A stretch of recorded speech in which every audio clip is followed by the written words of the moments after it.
Kita pernah bahas beberapa instrumen investasi seperti saham, reksadana, emas, properti, dan obligasi. Tapi tahu nggak, ada satu lagi instrumen investasi yang dari zaman dulu udah dibeli sama orang dan harganya terus naik sampai sekarang. Apa itu? Dolar Amerika Serikat atau USD. Nah, kenapa sih US dollar terus naik? Yuk, kita bahas di video ini. Hai gens, ketemu lagi sama saya Johan di Finmedia, channel edukasi buat kalian kaum muda yang mau lebih tahu soal perencanaan keuangan dan dunia investasi. Di episode kali ini kita akan bahas soal kenapa sih dolar Amerika itu terus naik nilainya, dan ini nggak cuma terhadap mata uang kita rupiah loh, tapi juga kebanyakan mata uang di negara lain. Di awal bulan November 2023 ini, rupiah sempat menyentuh titik 15.900 per US dollar. Ini sekaligus menjadi titik tertinggi sejak bulan Maret 3 tahun lalu atau dari tahun 2020. Sejak video ini dibuat, US dollar memang sudah naik kurang lebih 36% dalam 10 tahun terakhir. Dari posisi 11.500 tahun 2013 hingga 15.700 saat ini. Penguatan US dollar ini juga terjadi dengan mata uang lain seperti yen Jepang, euro, dan GBP pound sterling. Lalu, apa yang bisa membuat US dollar terus menguat? Yang pertama, inflasi di Amerika Serikat secara rata-rata memang lebih rendah dari negara lain di dunia. Inflasi itu selain menunjukkan kenaikan harga barang, juga berarti sebagai indikator pelemahan mata uang. Jadi, kalau inflasi tahunan di Indonesia 5%, berarti nilai rupiah kita juga menurun kurang lebih sebanyak 5%. Salah satu perbedaan antara negara maju dengan negara berkembang adalah tingkat inflasi yang lebih rendah. Sebelum kejadian pandemi tahun 2020, rata-rata inflasi di Amerika Serikat itu adalah 2%. Sementara rata-rata inflasi Indonesia selama 10 tahun terakhir itu sekitar 5%. Ini berarti pelemahan mata uang rupiah lebih besar daripada pelemahan mata uang di Amerika Serikat. Ini faktor pertama kenapa US dollar terus menguat dibandingkan rupiah. Yang kedua, dolar Amerika Serikat dipakai untuk cadangan devisa negara-negara di dunia. Dulu, banyak negara di dunia mematok nilai mata uang mereka dengan emas. Negara-negara ini menyimpan emas sebagai cadangan devisa mereka. Tapi sejak Perang Dunia Kedua, banyak negara kehabisan emas untuk membiayai perang. Saat itu, yang paling banyak menerima emas dari negara lain adalah Amerika Serikat sebagai pemilik utama senjata dan barang-barang lain dari sekutu.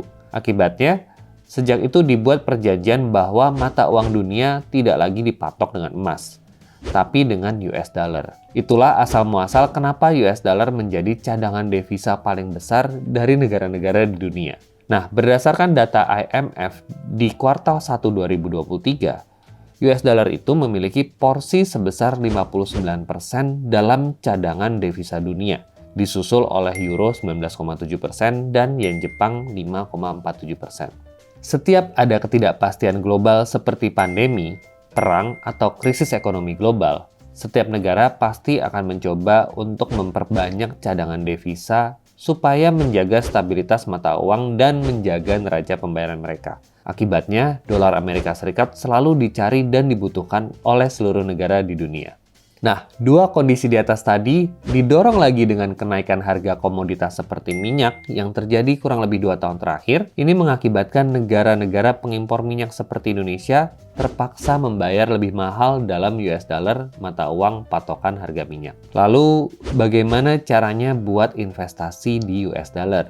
Jadi sekarang kita udah tahu nih, kalau USD itu juga bisa dijadikan instrumen investasi. Berarti selain kita bisa menabung di reksadana saham atau obligasi, kita sekarang juga bisa menyisihkan sedikit dari pendapatan kita untuk rutin menabung dalam US dollar. Caranya tentu kita harus menukarkan uang kita ke dalam US dollar berdasarkan kurs saat itu. Tapi kamu nggak usah khawatir untuk menyimpan dolar Amerika Serikat dalam bentuk fisik. Karena sekarang hampir di setiap bank itu sudah melayani pembukaan rekening dalam mata uang asing seperti dolar Amerika. Kamu cukup ikuti syarat pembukaan rekening biasa di bank dan perhatikan ketentuan lain seperti setoran awal atau saldo minimum. Biasanya setoran awal dan saldo minimum itu sekitar 100 US dollar atau 1,5 juta rupiah. Rekening US dollar pun sekarang juga ada beberapa macam. Ada rekening tabungan, rekening giro, dan rekening multicurrency. Rekening multicurrency ini adalah satu nomor rekening tapi bisa terdiri dari beberapa mata uang asing. Di beberapa bank saat ini kalian juga bisa pindah antara rekening dengan mata uang yang berbeda dengan mobile banking. Jadi sangat mudah sekarang untuk jual beli falas tanpa perlu datang lagi ke money changer. Menabung US dollar juga punya keuntungan lain. Selain sebagai investasi lindung nilai untuk jangka panjang karena nilainya yang terus naik, punya simpanan US dollar juga berarti kamu bisa punya pilihan untuk berinvestasi di aset-aset luar negeri seperti di pasar saham Amerika, Eropa, atau negara lain. Contohnya, kamu bisa beli reksadana saham yang investasinya di saham-saham luar negeri tersebut. Gimana? Minat untuk nabung US dollar?